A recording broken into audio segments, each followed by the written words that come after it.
All right, good morning, everyone. This is page 37, the independent practice questions for lesson 7. So if you look at the first part, here are the different coordinate points that you should have and what they look like on the graph. The rule would be x minus 2 equals y. And then these are some examples of the points you might see on the coordinate plane. For part 2, here are the coordinates, as well as the graph, what it should look like on your coordinate plane. The rule is 3x or 3 times x equals y. And here are two examples that you might see on the plane. If you might have something different, that's fine as long as it follows the rule. On page 38, here are the answers for number 3. And here's what the graph might look like. Those points are just the different points that I picked for B and D. Just examples. You might have something different, again, as long as they follow the rule. The first rule for line M is x plus 6 equals y. And then the rule for, line Q is x divided by 2 equals y. Or you might see it as 1/2 of x. Remember, taking a fraction of something is like dividing it. So divided by 2 is the same as 1/2. And then for part F, here are the different lines that these coordinates fall upon. So depending on the two that you chose, you can check your answers for that. And then we're going to go on to page 41 for lesson 8. Okay? So we are going to create a table of 3 values for x and y, such that the y coordinate is 3 more, or plus 3, than the corresponding x coordinate. So they're giving us the rule, okay? The rule is x plus 3 equals y, because y is going to be 3 more than x, okay? So here's where you can kind of pick your different coordinates. So I always like to start with 0, just as a starting point, as long as it works. So 0 plus 3 equals y. So 0 plus 3 will give me 3, so my y coordinate is 3. So then the point will appear at 0, 3, so over 0, up 3. If my y coordinate is, say, 3, I take 3, add 3, that's 6, that becomes my y coordinate. So then I have 3, 6 as my coordinates on my coordinate plane. And then for the last one, if I just pick another number, 5, 5 plus 3 gives me 8. So another coordinate would be 5, 8. So now that I've figured out the coordinates that I'm going to put on my coordinate plane, I'm going to actually plot each point. So over here, my first coordinate is 0, 3. So go over 0, up 3. There's where my first point's going to be. Then my next one is 3, so I'm going to go over 3, up 6. There's where my next coordinate begins. And then my last coordinate is 5, 8, so I'm going to go over 5, up 8. And there are my 3 points. You'll then take your straight edge, which it's a lot easier to do, like I said, with 2 hands. So going to make sure they line up together and then draw your line, hopefully a little bit better than I did mine. So we used our straight edge to draw the connecting points. Now, what are 2 other points that fall on this line? But the x coordinate has to be greater than 12.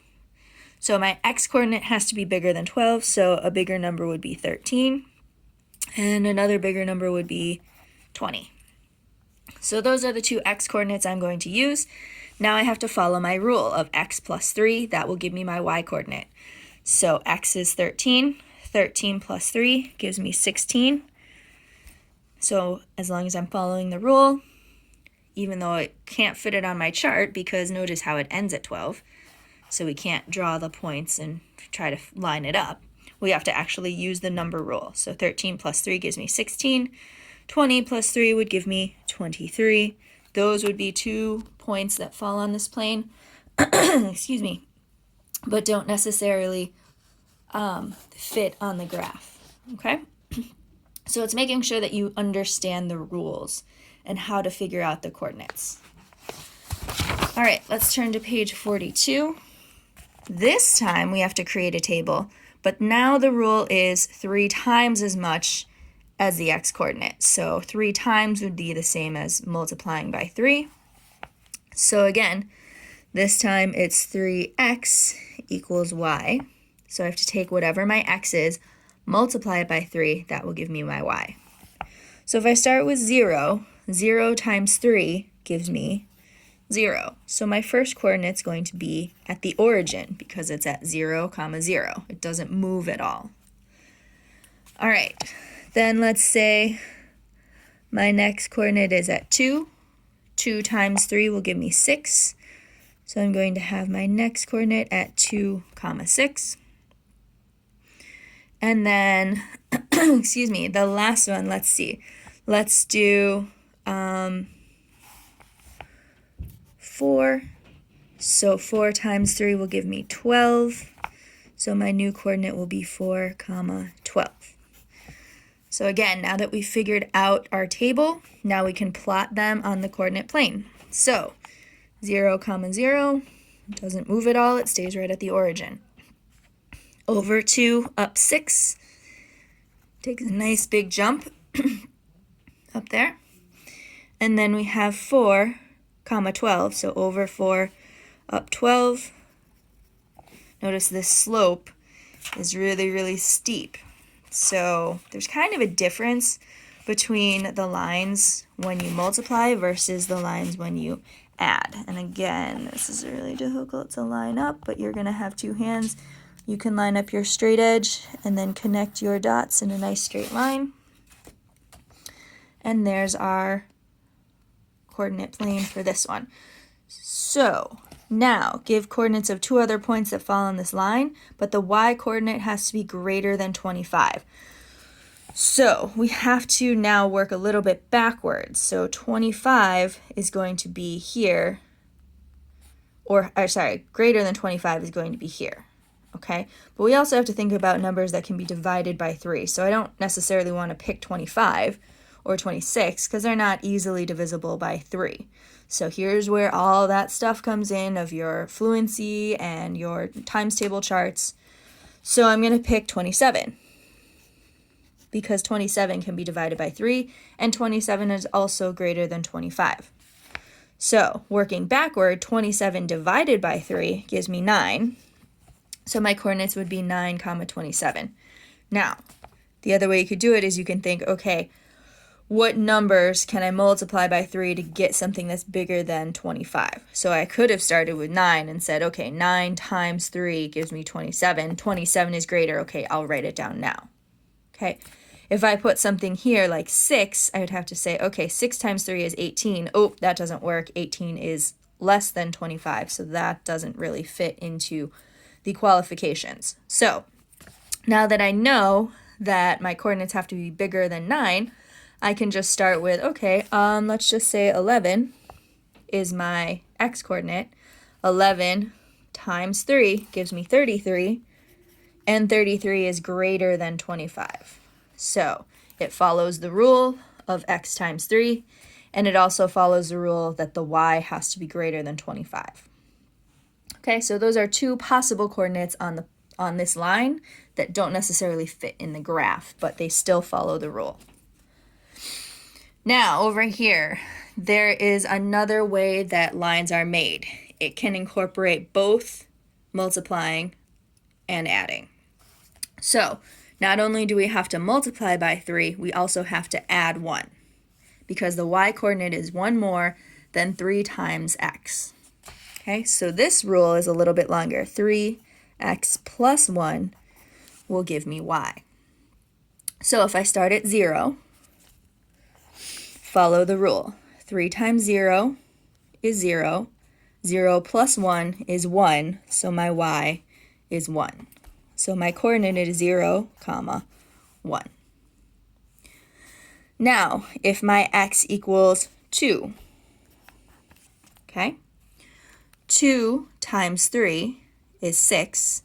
6 plus 1 is 7, so my y-coordinate is 7, because I have to follow both parts of the rule, multiplying and adding. Okay? All right, then if my next coordinate is 4, 4 times 3 is 12. 12 plus 1 is 13. So you can see the coordinates are going to look a little bit different. It's a little harder to see the rule this time. All right, then if I have 8 times 3 gives me 24. 24 plus 1 gives me 25, and we're actually going to get off of the graph with that one, okay? So now I'm going to come back down and I'm just going to say 5. 5 times 3 is 15. 15 plus 1 is 16. So 5 comma 16. Notice how it doesn't necessarily have to go in order from smallest to biggest coordinates. As you'll see, this one won't fall on our graph as easily. Okay? So let's start. 0, comma 1, so over 0, but then up 1. So our point goes here. Now we're going to go over 2, but we're going to jump up to 7. Over 4, up 13. Over 8. Now, up to 25 isn't actually going to work because look, it goes 20, 21, 22, 23, 24, 25. It'd be somewhere up in here. And then we have over 5 up to 16. That's a little bit easier to keep on our chart, okay? So following along with your points, you can do your best to connect them, and you can see they kind of go up beyond the graph. Sorry about that. So you can kind of see how it goes way off the chart. So some of them might not necessarily fit on your graph. Just try to fit those ones that fit along here. Okay. So give coordinates of 2 other points whose x-coordinates are greater than 12. So this is where it's a little easier. So you can start with your x-coordinate. So my x-coordinate could be 13. It could also be 15. But now it has to follow the rule of 3x plus 1. So 13 times 3 will give me 39. 39 plus 1 will give me 40. 15 times 3 will give me 45. 45 plus 1 will give me 46. So those are 2 examples of coordinates that would also fall on this plane. You won't have to do a chart like this on your own. So just keep in mind the adding and the multiplying, they won't ask you to combine, but it is good to know. And you can kind of see the difference in the slopes there as well. Okay, this will be on your independent practice, so pay attention here. We are going to, again, use a coordinate plane. We are graphing lines on the plane. So x is equal to y. So in this case, if my point A is 0, my y is going to be 0, because they are going to be the same coordinate. 0, 0. If my x-coordinate is 5, my y-coordinate is 5. 5, 5. And then if my x-coordinate is 10, my y-coordinate will be 10, 10, 10. Now, line M, y is 1 more than x. So that means x plus 1 equals y. So if my x-coordinate is 0, my y-coordinate will be 1. So just adding 1. So if my x-coordinate is 5, my y-coordinate is 6, because I'm adding 1. 5 plus 1 is 6. And then if my x-coordinate is 10, my y-coordinate is going to be 11, because 10 plus 1 is 11. So 10, 11. Line N, for this line, the rule is y is 1 more than twice x. So 2x plus 1. Okay, oh, they did do a combination, sorry about that. But we're going over it together. So if my x-coordinate is 0, 2 times 0 is 0, plus 1 is 1. So you're going to have some overlap with the line N and the line M, but then they're going to veer off from each other. So if my x-coordinate is 5, 5 times 2 is 10, 10 plus 1 is 11. So 5 comma 11. And then if my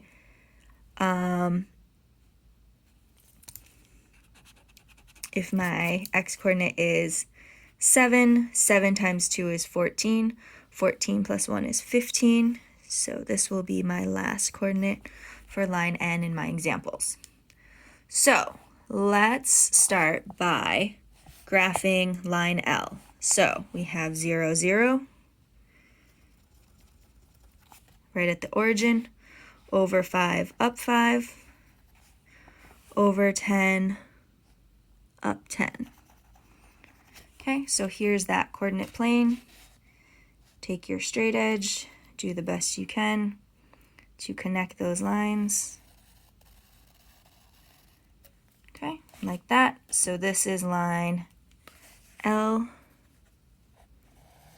Let me just keep extending that a little bit. So that's line L. Okay. Then line M, we have over 0, up 1. Here's where it starts. Then we go over 5, up 6. And then over 10, up 11. Okay? So you can kind of see these two lines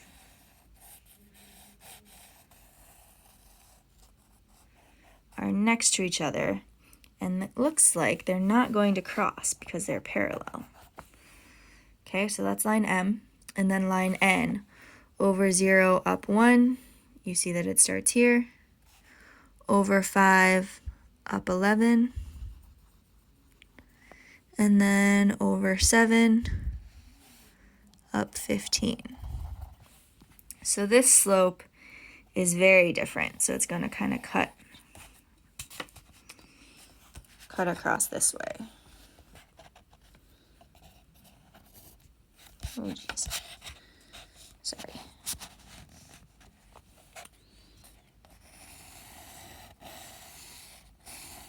Sorry, mine's a mess. Wow. Anyway, so that is line N, and it doesn't look very pretty. My apologies. Okay? So now you notice because these two lines share a point, they actually intersect. Okay? So line M and N intersect, and they intersect at 0, 1, because that's where the same coordinate is. Now the two lines that are parallel, they will never touch, are lines M and L. Okay? Give another rule for another line that would be parallel to line M and L. Okay? So notice how when you add 1, it's going to stay parallel. So if I were to add 2 and start here, it would still follow the same rule. It would just be up higher. If I add 5, again, it would be the same slope. It would just start at a different point. Same thing if I were to subtract and go into negative numbers, that would also make it parallel. Okay? So if we said x plus 2 equals y, that would also be it. You could say x plus 5, x plus 6. It would just start at a different origin point, but it would still have the same slope. Where it varies is when you start multiplying. Then you're going to see the angle change to be steeper, and then it's going to look a lot different. Okay? So for independent practice, if you could try page 45, numbers 1 and 2. One practices adding. The next practices with multiplying. And then on the back, do your best to try number 3 and make coordinates. This is kind of a bonus page because it's a little bit tougher, but definitely try it, please, because I'll be going over it in the next one. So, all right, get to work, guys, and have a great day.